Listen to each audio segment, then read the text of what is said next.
여러분들은 무엇을 가지고 계십니까? 무엇을 가지고 계십니까? 뜬금없는 질문일지 모르겠지만 가장 근원적인 질문이기도 합니다. 특별히 베드로후서 1장 8절에서 11절 말씀에 보면 이 가진 것이 흡족하면 그리스도를 게으르게 알아가지 않는다고 말씀하세요. 그 말이 무엇일까요? 내 안에 진정으로 그리스도를 아는 그런 믿음과 덕과 그 지식에 이 축복을 내가 흡족히 알고 있으면 그리스도를 알기에 게으르지 않는다 그랬어요. 학문을 하는 사람이 학문에 게을리하고 운동하는 사람이 운동을 게을리하고 그야말로 기능 있는 사람이 계속 기능을 발전시켜 나가지 않으면 어떻게 될까요? 퇴보하게 되어지는 것이죠.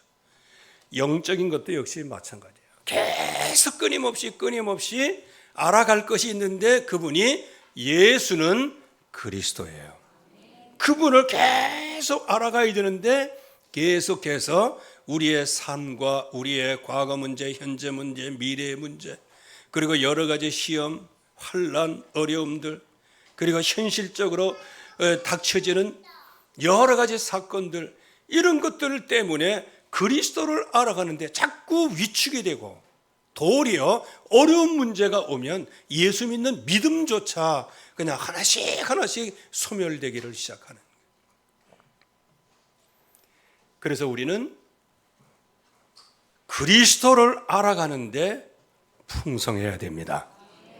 그게 바로 믿음의 덕의 지식을, 지식의 절제의 인내의 하나님의 성품을, 거기에 형제 성도들 간에 서로의 우애하고 서로 친절하니, 즉 한 스크럼과 원네스로 나아가는 걸 얘기해요. 그 위에다가 하나님의 사랑을 공급해라. 이런 것들이 진짜 내게 풍성하면 날마다 그리스도를 알아가는 거예요. 근데 왜 하필이면 한 번에 뭉뚱 알아가면 좋지 왜 그리스도를 알기에 게으르지 않다 이렇게 표현했을까요? 그리스도를 알아가는 과정은, 구원은 우리가 단번에 받았지만 우리를 구원하신 그 주님을 알아가는 과정에는 많은 우여곡절이 있다는 거예요. 그래서 게으르지 말고 오직 그리스도를 알아가면서 그 그리스도의 열매를 맺게 하옵소서. 바로 이것이 우리에게 흡족한가? 이걸 한번 질문을 해봐야 되는 거예요. 그러면 다른 말로 표현하면 내가 지금 어떠한 영적 상태에 있는가를 봐야 되는 거예요. 아직도 염려가 있고 아직도 낙심이 있고 조그만 문제 때문에 금방 그 알레르기처럼 이게 반응하고 끌어오르는 분노를 어떻게 주체하지 못하고 그야말로 절제가 빈약한 이런 여러 가지들을 쭉 보면 우리의 삶이 어떻게 돼요? 너무 메마르고 있다는 것을 알게 되어지죠. 왜 그럴까요? 뭔가 흡족할 것이 딱 하나 있는데 다른 흡족한 것을 찾고 있기 때문이라는 것이죠. 두 번째는 우리는 한번 질문을 해봐야 됩니다. 나는 빈약한가? 과연 나는 고갈 상태인가? 아니면은 그냥 흡족한 상태인가? 만약에 저와 여러분들이 보기는 보아도 보지 못하고 느끼기는 느끼지 못하고 듣기는 들어도 듣지 못한다고 하면, 특별히 저와 여러분들의 미래를 오직 주님의 주권적인 손으로 완벽하게 인도하고 계시는데 그것이 안 보인다면 이미 저와 여러분들은 소경과 같은 것이죠. 맹인과 같은 거예요. 그래서 이런 것들이 풍성하지 못하면 저는 맹인이다. 왜? 볼 것을 보지 못해. 자, 한번 이 시간에 우리가 맹인인지 눈뜬 사람인지 한번 테스트를 좀 해보시기 바랍니다. 오늘 이 예배는 하나님께 영광 돌리는 겁니다. 하나님이 지금 임재하고 계십니다. 여기에는 하늘 군대가 동원되어 있습니다. 천군 천사가 동원되어 있어요. 그리고 여기에서 하나님의 말씀을 선포하십니다. 그리고 기도하는 사람들을 통하여서 여러분들 그 기도는 무슨 기도인지 아세요? 그게 제사장의 기도예요. 그래서 여기 주일날 우리 장로님들이 기도하시는 그 기도 내용을요 100% 받아들여야 됩니다. 그리고 만약에 뭐 그럴 리는 없지만 불신앙이 나왔다. 그건 나의 불신앙이라고 생각해야 되는 거예요. 이렇게 해서 이 예배가 하나님 앞에 확 드려지는데 뭐 오늘 정말 설교 더럽게 기네 이게. 먼저 꺼내는 이유가 있어요. 내가 가만히 이렇게 보면요 거의 다 길다라고 생각을 해. 근데 내가 영화 볼 때 좋은 사람 내 못 봤어요. 영화가 너무 길다 이렇게. 그 드라마 그거 1시간짜리 보는데 아이고 아쉬워라 이게 해가면서 다음 시간에 또 이렇게 하면 그거 아쉬워 그러지 않아요? 여러분들 벌써 예비하는 이 자체가 지금 우리가 얼마나 소경인지 아십니까? 하나님이 임재하시는데 하나님이 보여요? 느껴지십니까? 그러니까 무감각한 거예요. 하나님이 지금 말씀하세요. 우리가 살아갈 일주일 동안에 우리가 진짜 붙잡고 하나님의 능력을 누릴 말씀이 선포된단 말이에요. 그런데 거기에 대해서 뭐 기네 짧으네 이것만 판단하고 앉아야 돼요. 벌써 그 자체가요. 이 영적인 성격이라는 거예요. 그래서 내가 늘 말씀을 드리죠. 하나님의 말씀은 감상이 아닙니다. 하나님의 말씀은 단순히 위로받는 차원이 아니에요. 감상과 위로는 순간으로 끝나지만 하나님의 말씀은 감상이 아니라 신뢰예요. 그 신뢰는 영원히 가는 거예요. 그래서 하나님의 말씀을 믿어야 되는데 거의 대부분 아이고 오늘 참 말씀 나에게 꼭 맞는 말씀 하셨네. 아이고 좋네. 좋긴 뭐가 좋아? 지나가고 나면 다 잊어버리는데 말씀은 붙잡고 신뢰를 해야 되는 겁니다. 그러니까 거의 대부분 예배에 와 있으나 소경이요. 기도는 하나 소경이요. 언약을 붙잡았다고 하나 소경이요. 그러니까 결국에 와서는 멀리 보지를 못하는 거예요. 여러분들이 얼마나 큰 축복의 대열을 속였는지 아세요? 우리 렘넌트들은 특별히 앞에 무한대의 하나님의 축복이 기다리고 있어요. 엄청난 축복이 기다리고 있음에도 불구하고 이것을 못 보고 그냥 오늘 그냥 이게 뭐 하고 있어요? 그래서 나는 뭐 여러분들을 볼 때는 다 그렇게 내 눈이 왜곡돼서 그런지는 몰라도 다 20년 내 모세와 같은 지도자로 보이는데 가끔씩 저기 성도들이 얘기를 해줘요. 얘들 예배 시간에도 카톡한다고. 그래? 그거 아닌 것 같은데. 저기 신이주 사람은 몰라도 우리 외간 사람은 안 그래. 예배에 선거해야 돼. 그래서 그 순간순간적으로 주시는, 그러니까 예배 영적인데 맹인이 되고 멀리 보지 못하고 나의 예자가 깨끗하게 된 것을 잊어버리고 살아가는 거예요.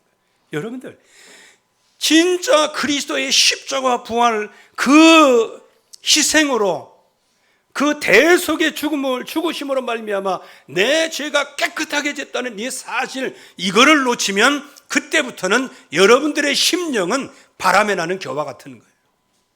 그리스도의 은혜가 내게 와 닿지 않으면 그때부터는 모든 신앙이 왜곡되기를 시작하는 거예요. 그때부터는 받으면 좋고 기분 좋은 얘기 해주면 좋고 나에게 또한 공격해오면 그 자리에서 분노 조절 장애가 일어나가지고 막 그러는 거예요. 절제가 안 되는 거예요. 이게 뭐예요? 나의 옛죄가 깨끗하게 됨을 잊어버리는 거예요. 그리고 과연 나는 굳건하게 서 있는가를 질문해 봐야 돼요. 주님은 여러분들을 부르셨습니다. 여러분들을 부르셨습니다. 그러면 이 세상의 모든 시스템도 여러분들을 만약에 이제 일하러 나갔는데 나를 불렀어요. 그러면 하루 일당 주면서 일을 시킬 거 아니에요.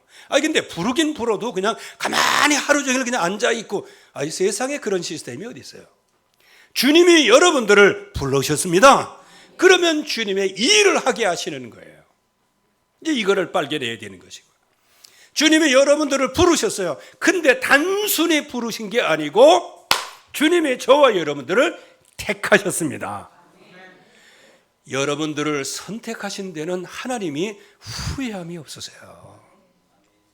왜 이렇게 나와 같이 연약한 사람을 선택하셨는가요? 그래서 우리는 우리의 영적 상태 세 가지를 한번 해봐야 돼요. 나는 무엇에 흡족하며, 나는 무엇이 빈약하며, 내가 어디에 견고하게 서야 되는가. 나의 영적 상태 질문을 먼저 해보시기를 주의 이름으로 축원합니다. 그러면 당연히 나오는 것은, 그러면 나의 길은 무엇이야? 이 모든 문제는 엄청나게 복잡단단한데 여기에 진정으로 우리의 길이 뭐냐? 바로 그분이 예수는 그리스도입니다. 그분이 우리를 하나님 만나는 길을 여셨어요. 그분은 천하 인간의 구원 얻을 만한 다른 이름을 우리에게 주신 일이 없을 만큼 그분은 저와 여러분들을 위해서 십자가의 대속의 죽음을 죽으시고 사흘 만에 부활하셔서 부활의 첫 열매가 되시고, 누구든지 예수의 이름을 부르면 구원을 얻으리라, 그 언약을 시작하셨어요. 그분이 바로 십자가에서 죽으시고 부활하시고 난 다음 해부터 시작되는 게 주의 이름을 부르는 자는 구원을 얻으리라. 그분은 누구십니까? 육신으로 오셨어요. 요한복음 1장 1절에 그분은 말씀이시요 그분은 천지를 창조하신 하나님이세요. 그 말씀이 성육신에서 육신을 입고 이 땅에 오셨는데 요한복음 1장 14절에 바로 그분이 독생자의 영광이요 우리 가운데 거하시러 오셨고, 그리고 영광이 계시고 은혜와 진리가 충만하셨다. 그분의 이름이 예수님이에요. 그래서 우리가 예수님 이게 이제 성경에도 이렇게 보면 뭐 예수가 뭐 이렇게 되거든요. 이제 그거는 이제 영어식 표현이에요. 왜? 영어에는 존칭이 없거든요. 이거 뭐 할아버지한테도 유 뭐 그러는데 뭐 우리로 얘기하면 뭐라고 얘기해요? 나도 하도 안 쓰니까 이제 얘기도 안 나오네. 이게 배은망덕한 놈이라고 이렇게 얘기할 거 아니겠어요? 왜? 할아버지도 너, 할머니도 너. 그러니까 유 이렇게 하는데, 그래서 뭐 더 좋은 표현이 있는지는 모르겠어요. 그러나 대부분 영어에서나 뭐 이런 게 나오는 거 보면 다 유라고 표현해요. 근데 예수, 우리 한국적 표현은 예수님이 맞습니다. 저기도 뭐 부처라고 얘기합니까? 어떻게? 님이라고 하지. 그리고 아주 승이면 승인데 왜 스에다가 왜 아주 영원한 존칭 님자를 붙였어요. 근데 우리 교회에서는 목사 거기 다 들어있다고 해가지고 이렇게 하거든. 뭐 목사는 뭐 뒤에 종이니까 종놈이니까 뭐 무슨 대접을 받아도 상관없는데, 우리를 구원하신 예수님은 예수님이어야 되는 거예요. 예수님은 그리스도예요. 그래서 여러분들이 우리의 이거를 바르게 해야 돼요. 그래서 막 찬송도 보면 막 예수 뭐 우리의 형제 맞아요. 그분은 우리의 형제와 같이, 내가 너희를 친구와 같이 형제와 같이라고 말씀을 하셨어요. 그러나 그분은 하나님이신 거예요. 그분이 바로 계시되어서 우리에게 육신으로 보여주신 하나님이신 거예요. 바로 그분이 이 땅에 오셔서 대속하신 구세주 하나님이셔요. 창세기 2장 17절 말씀에는 이 선악을 알게 하는 나무의 열매는 먹지 마라. 이걸 먹는 날에는 정령 죽으리라. 이거 하나님께서 말씀하시는데 마귀에게 속아서 결국은 말씀을 떠나게 돼요. 말씀을 떠나는 과정에서는 복잡하게 아담과 하와도 뭔가 핑계댈 수 있는 것처럼 보이지만, 그러나 하나님의 말씀은 진리예요. 한 번 말씀은 진리예요. 먹으면 정령 죽으리라. 그 결국에 와서는 어떻게 먹든 간에 유혹받고 먹었든 직접 먹었든 몰래 먹었든 상관없어요. 결국은 정령 죽음이 오는 거예요. 이 하나님께서 정령 죽으리라, 정령 죽으리라, 아니 반드시 죽으리라, 정령 죽으리라. 무슨 말입니까? 하나님의 말씀을 벗어날 수 없는 거예요. 그래서 인생의 죽음이 찾아온 거예요. 한 번 죽는 것은 사람에게 정하신 것이요, 그 후에는 심판이다. 한 번 죽는 것은 정한 것이에요. 그게 창세기 2장 17절 그 말씀에 의하여 인간은 한 번은 죽어야 돼요. 구원받은 사람도 한 번은 죽어야 돼요. 물론 살아서 믿는 자는 영원히 죽지 아니라 그런 언약 있어요. 근데 그 언약은 하나님의 영역이에요. 내가 생각할 영역이 아니에요.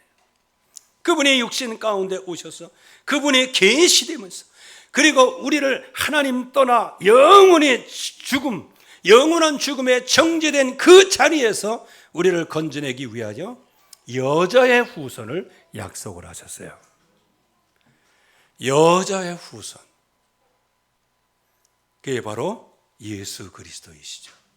바로 그분이 이 땅에 오셔서 할 일을 창세기 3장 21절에서 말씀을 하신 거예요. 가죽옷을 지어 입히시니라. 우리는 가죽옷 패션에 자꾸 초점을 맞추는데요, 거기서 뭘 상징하는 거예요? 여자의 후손이 이 땅에 와서 이 동물의 희생의 죽음의 그 피를 흘리고 난 다음에 그 가죽으로 모든 인간의 죄를, 부끄러운 죄를 쌓아주시겠다고 하는 그 의미예요. 그게 출애굽기 3장 18절 말씀이에요. 그래서 희생제사, 그분이 이 땅에 오셔서 십자가를 지시는 어린 양으로 오시는 거예요.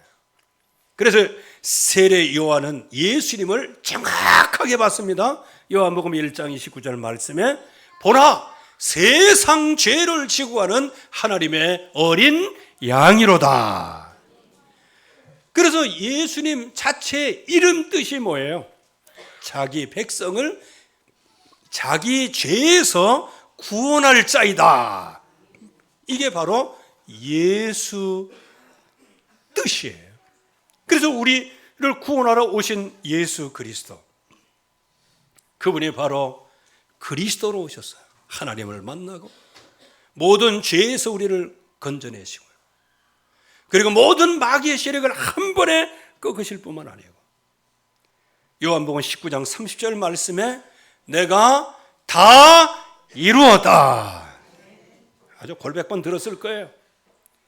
근데 참 이게 다 이루었다, 이거 아무리 해도 이게 잘 안 되는 것 같아요. 이게 원어로 해야 돼요. 그래서 누가 원어로 한번 크게 해보세요. 시작. 아이고 뭐야, 이게 성은 맞는데 이름이 틀린 것 같아요. 다시 한번 해보세요. 시작. 꼭 무슨 테트리스라고 얘기하는 것 같은데, 얼마나 테트리스를 많이 했으면. 제가 이 다 이뤘다 이거를 이제 원어로 보고 나서 이거 이렇구나. 그 다음부터 십자가에서 달려서 이게 다 이루었다 말, 그거 어떻게 하셨겠어요? 한번 좀 생각을 해보셔야 돼요. 지금 이제 십자가상에서 이제 모든 인류의 죄를 다 사하기 위해서 마지막으로 다 지불하시는데, 이게 백성들을 구원하는 것도 구원한 거지만, 예수님은 하나님의 말씀 그대로 오고 말씀 그대로 성취를 하셔야 되는 거예요. 그래서 모든 세상의 죄를 전부 다 그 어깨에 지시고 십자가에서, 그래서 우리는 양 같아서 그릇 행하여 제 길로 갔거늘 하나님께서는 우리의 모든 죄악을 그에게 담당시키셨도다. 예수님께서 그걸 다 담당하셨어요. 그런 십자가에서 아이고 기분 나쁘다 이러면 되겠어요? 맨 마지막에 이게 메인 말씀이에요. 가장 중요한 말씀이에요. 다 이루었다. 테테레스타 이렇게 하고 돌아가신 거예요.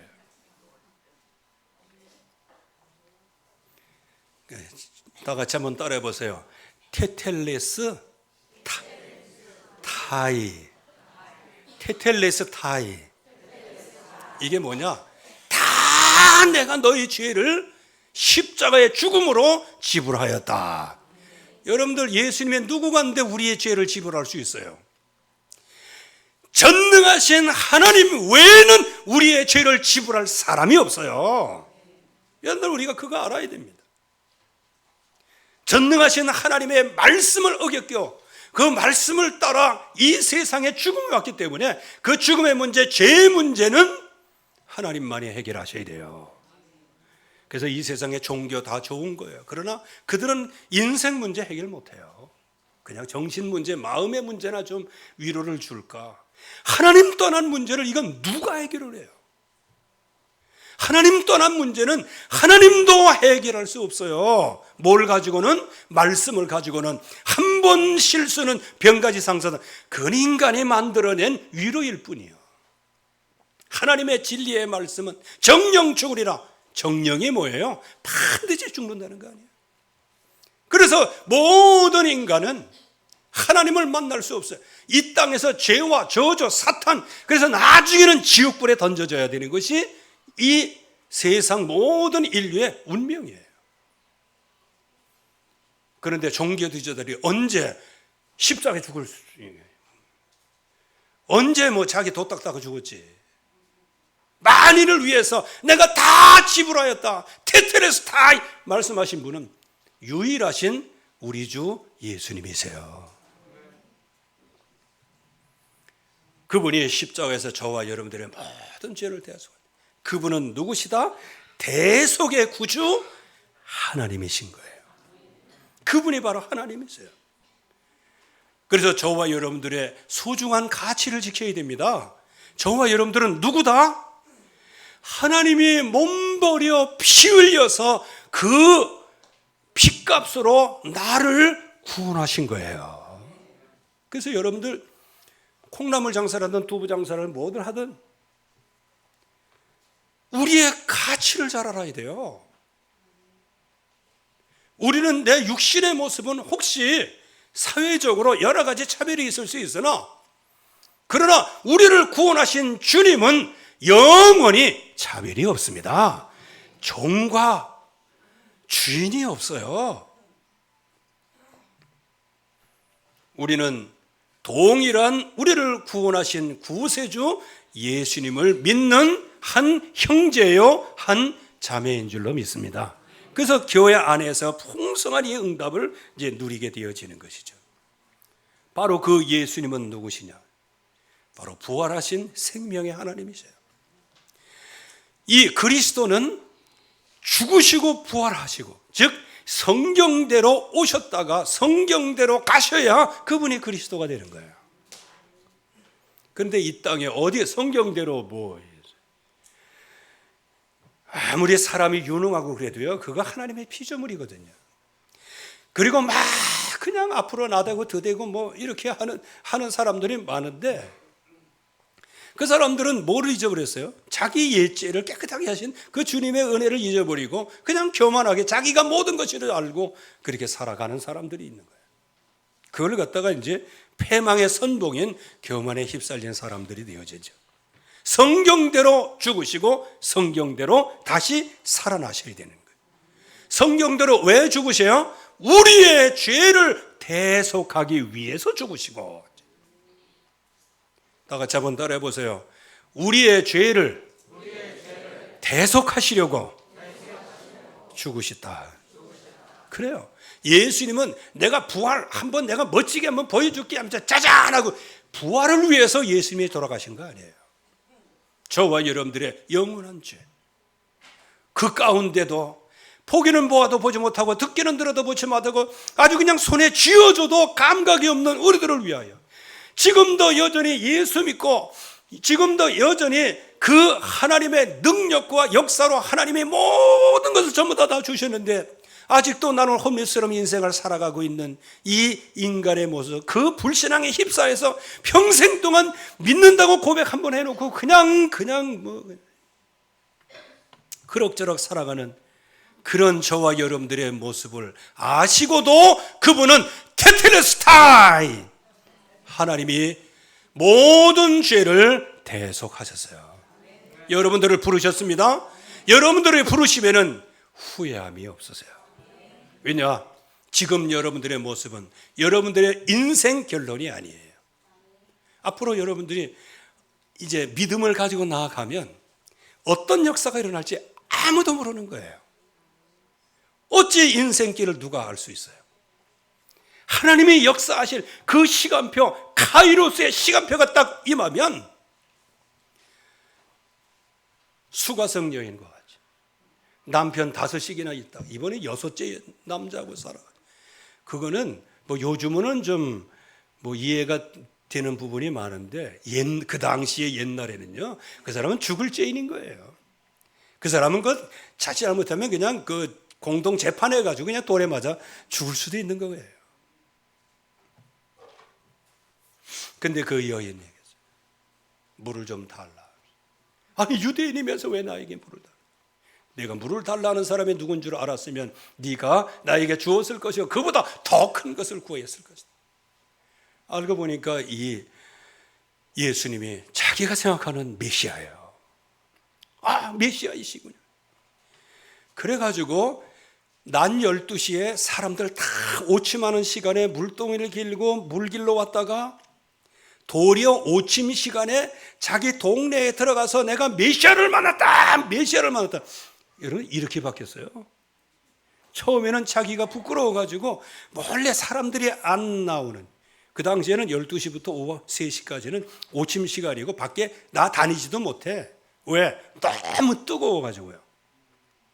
그런데 그때 이 여인은 쓸쓸하고 고독하게 그걸 가지고 거기서 예수님을 만나고 메시아를 만난 감격이 너무 커서 동네에서 오침하고 있는 모든 동네에 그냥 내가 메시아를 만났다 하면서, 하나님은 이렇게 바꾸시는 겁니다.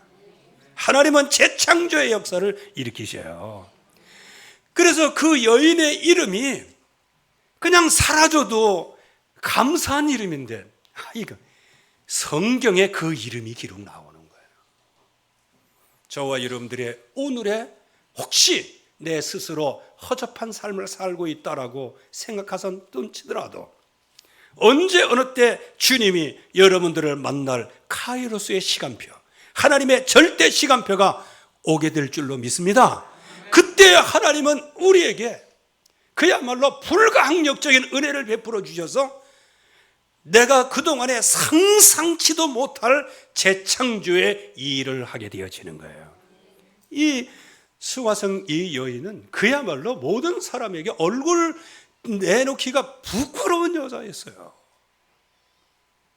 그러나 그것도 사람이 왕래하는 시간에 얘기한 게 아니고 오침 시간에 전부 다 잠자고 있는 그 시간에 가가지고 내가 메시아를 만났다. 얼마나 감격이 크겠어요. 부활하신 주님은 저와 여러분들을 이렇게 재창조하실 줄로 믿습니다. 그래서 그 예수님께서는 마태복음 16장 21절 말씀에 예루살렘에 내가 올라가서 장로와 대제사장 서기관들에게 많은 고난을 받고 죽임을 당하고 제3일에 살아나야 하리라. 이제 제자들이 이거를 못 받았죠. 그러나 예수님은 요 말씀 그대로 십자가에 죽으시기 위하여 예루살렘에 올라가시고 거기에 장로들, 서기관, 대제사장들에 의하여 체포되고 또 로마의 군병에 넘겨져서 십자가 사형을 언도받게 되고, 그렇게 해서 결국에 와서는 골고다에 올라가 쓸쓸하게 7번 피를 토하시면서 골고다까지 올라가시는 거예요. 거기에서 내가 다 이루었다, 테텔레스타이 이렇게 말씀하심으로 인간의 모든 죄를 사하시고 사흘 만에 부활하셨습니다. 사흘 만에 부활하셨습니다. 이때까지는 모든 제자들, 예수님을 따르던 모든 무리, 그 중에 어쩌면 사도 요한 한 사람은 예외일 것 같아요. 모든 사람이 전부 다 그리스도를 떠나가고 있을 때 예수님께서는 쓸쓸히 옛날로 돌아가고 있는 제자들을 한 사람 한 사람 찾아가시어서 친히 살아계심을 나타내셨습니다. 고린도전서 15장 5절에서 8절에 보면 성경대로 이제 죽으시고 우리 죄를 위해서 죽으셨는데 그분이 장사 지낸 바 되었다가 나타나셨어요. 다시 살아나셨어요. 그래서 그들에게 확실한 많은 증거로 보이셨지만 40일 동안 그들에게 보이셨어요. 그래서 사도 바울은 이렇게 고백을 합니다. 만삭되지 못하여 난 나에게까지 보이셨느니라. 지금이야 바울이 굉장한 인물이지만요, 그 당시에 주님이 바울을 찾아오시기 전까지는 바울은 만고의 역적이었어요. 늘 인생의 살기가 등등한 인생을 살아갔어요.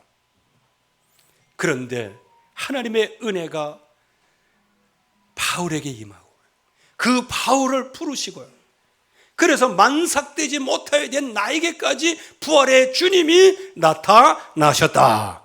여기에 소망이 있는 거예요.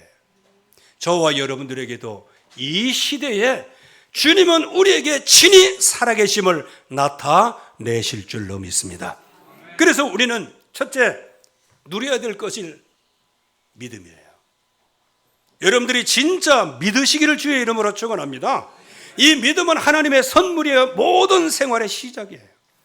그래서 로마서 14장 23절 말씀에는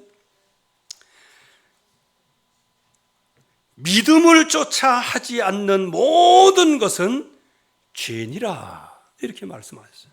물론 이제 거기는 음식에 대한 문제를 제기하다가 나온 말씀이긴 하지만 그러나 믿음으로 하지 않는 것은 죄인 것이다. 그분은 바로 하나님 만나는 길을 여셨고요, 모든 죄에서 우리를 사하시고, 그리고 모든 마귀의 세력을 한 번에 꺾을 수 있는 예수 그리스도, 그분의 권세를 저와 여러분들에게도 주셨습니다. 이거를 믿음으로. 그리고 예수님은 우리의 모든 범죄함 때문에 내어주고 우리의 모든 것 의롭다 하심을 위하여 살아나셨다.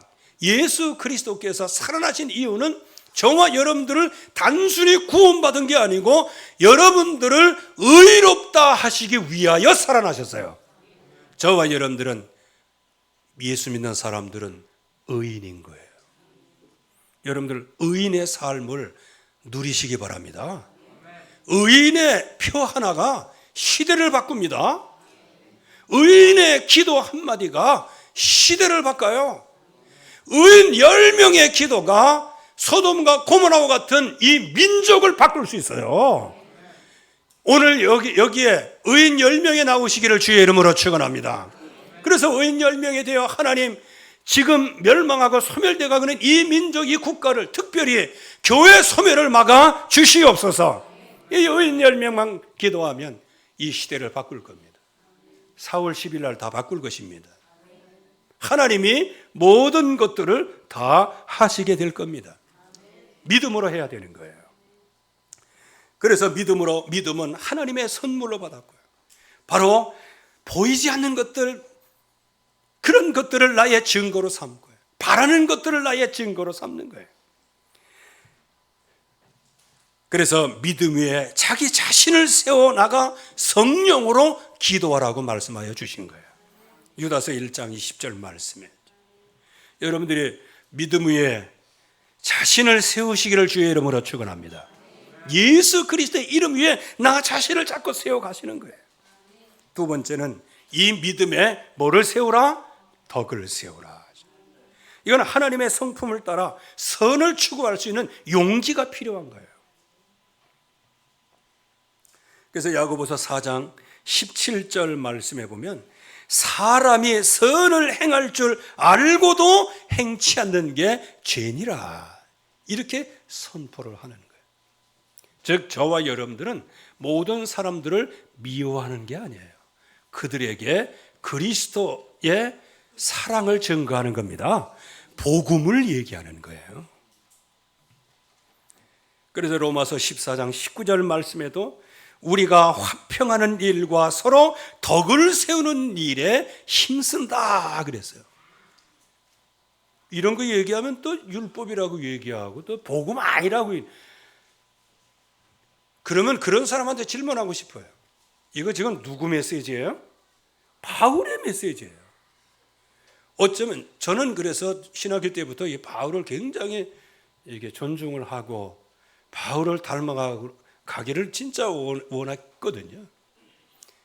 근데 그 바울은 전도자 중에 모델적 전도자예요. 그 모델적 전도자가 전도자의 모든 삶의 현장에서는 덕을 세우라. 어떤 덕을? 우리가 화평하는 일과 서로 덕을 세우는 일에 힘쓰라. 이게 전도자 바울의 현장에서의 승리하는 방법을 얘기하는 거예요. 에베소 4장 25절에 27절 말씀에 거짓을 버리고, 이게 덕을 세우는 겁니다. 스스로 속지도 마시고 거짓말하지도 마세요. 제가 그 전에 미국 가는데 배고프다 그러니까 어떤 목사님이 밥 싸준다고 해서 갔는데 햄버거 집으로 가더라고요. 그래서 미국의 밥은 햄버거구나. 그래. 거기 가는데 이제 인앤아웃 버거가 있어요. 인앤아웃 그거 내가 알기는 알고 듣기는 많이 들었지만 뭐 굳이 거기를 줄 서서 먹어야 되나 이런 데 했어요. 근데 나중에 이제 그 목사님이 이게 그 대접하면서 이제 왜 그 싼 껍데기 있잖아요. 껍데기 이제 맨 밑에를 딱 보여주면서 이렇게 한번 보라고. 그 성경 구절이 써 있어요. 그러면서 우리는 성삼위 하나님의 양심으로 모든 재료를 공급하며 모든 먹는 사람들에게 그 은혜가 전달되기를 바란다. 이제 그 의미인 거예요. 그렇다고 해서 지금 선전하는 거 아닙니다. 거기 있는 거 내가 봤다 이제 그 말인 것이죠. 그래서 거기에 사업의 목표가 뭐냐? 참된 것을 하자. 다른 사람에게 덕을 세울 뿐만 아니고 우리가 거짓말하지 말고 아주 진실하게 모든 거기에 들어가는 자료들을 최고로 신선한 것을 한다. 뭐 그게 회사의 모토라고 합니다. 아마 성경 여기에 나와 있는 이 내용인 것 같아요. 그래서 분을 내어도 죄를 짓지 말며 해가 지도록 분을 품지 말며 마귀로 틈타지 못하게 하라. 도둑질하는 자는 도둑질하지 말고 모든 사람에게 선한 일을 할 수 있도록 그런 일을 하고 더러운 말은 입 밖에 내지도 말고 항상 선한 말을 하여 오직 덕을 세우는데 은혜를 끼치게 하라. 그게 전도됐다고 왜 무너지는 거예요? 전도를 안 해서 무너지는 게 아니에요. 전도는 했어요. 그러나 덕을 세우지 못하니까 결국 그 입에서 나오는 그 분노의 얘기, 그 아주 더러운 말들 이런 것들 자꾸 들으면서 나중에는 예수 믿으면 저렇게 되는가 보다 이렇게 하고 이렇게 그만이지. 물론 우리의 행위로 구원받는 건 아니에요. 그러나 많은 사람이 우리의 행위를 보고 낙심한다면 우리 행위를 고쳐야 되는 겁니다. 아멘? 그래서 사도 바울도 나는 우상의 제물 모든 거 다 먹을 수 있다. 나는 그리스도 안에서 자유다. 이게 내 신앙이다. 그러나 나로 말미암아 믿음 없는 사람들, 믿음이 약한 사람들이 내 그 먹는 것으로 말미암아 시험 들어서 그리스도께 떨어져 나갈 것 같으면 나는 영원히 그 일을 하지 않는다. 이게 뭐다? 덕을 세운다는 거예요. 믿음은 나 혼자 그냥 빠떼 가지고 막 어깨에 훅가시 넣고 이렇게 살아가는 게 믿음이 아니에요. 진짜 믿음의 사람은 나와 만나는 모든 사람에게 생명을 주기를 원해요. 그 사람이 구원받기를 원합니다. 구원받기를 원하는데 거기에서 막 있는 성질 없는 성질 확 내가지고 막 컵 집어 던지고 막 그래 보세요. 뭐 그럴 리는 없지만, 그래서 거짓말을 버리고, 그래서 항상 기뻐하고 항상 감사하고, 그래서 하나님 앞에 서는 거예요. 그리고 세 번째는 바로 그 덕에다가 지식을 세우라. 하나님의 뜻과 바른 삶을 위한 판단력 이해력을 얘기하는 거예요. 그래서 너희 스스로 선함이 가득하고 모든 지식에 차서 능히 서로 권하는 자임을 나도 확신하노라. 우리에게 지식으로, 그리스도를 아는 지식으로 충만하게 채워져 가요. 그래서 이 초신자들에게 이제 전도하자 그렇게 얘기하면 아예 아는 게 없이요 그러네. 물론 아는 거 없지. 그게 결정적인 것이죠. 아는 게 있어야 돼요. 근데 그 이전에 믿음이 있고 덕을 세우면 됩니다. 예수님 모르는 사람은 없잖아요. 나 예수님을 믿는다. 그러면서 예수님 믿으면 이렇게 응답을 받는다 하면서 그 사람에게 자꾸 이렇게 덕을 세워보세요. 지식이 많지 않아도 그들은 하나님의 역사하시는 성령의 역사에 의하여 그들이 돌아오게 되는 역사가 일어나게 됩니다.